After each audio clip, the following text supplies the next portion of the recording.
So welcome to my pad, man. So we just got through pouring the pad 2 days ago. Prior to that, obviously, the contractor came in, and after I got through done all the grading, he put in the forms.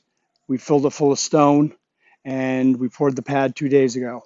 So this morning, he came out and he did the block wall on the back. That's going to be a retaining wall where the dirt comes down, and we have a whole French drain system over there to carry the water around the outside of the addition.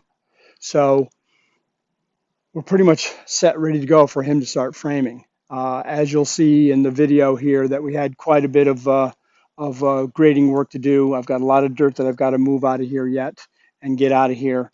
But in order to be able to get the height that we want to have here to come in, I want to be able to have a 9 foot height here at the opening of the double door. There's going to be double doors right here in front that'll swing out, and we want to have 9 foot clearance. Two reasons. Number one, I don't like to drop the ROPS on my tractor. I want to be able to pull that in without having to mess with the ROPS.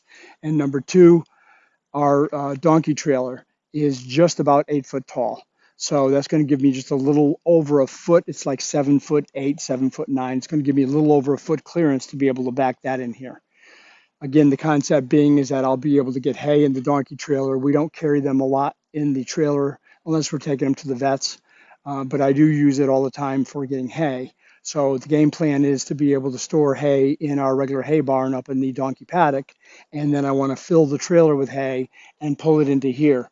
That'll give me plenty of hay to get me through the winter months. I can store about 30 bales up in the hay trailer.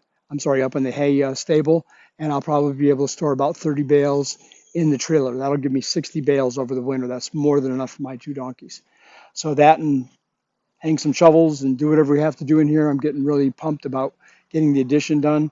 So the contractor is going to be here in the next couple days. We've ordered the lumber. All of the lumber is being made at a local sawmill here.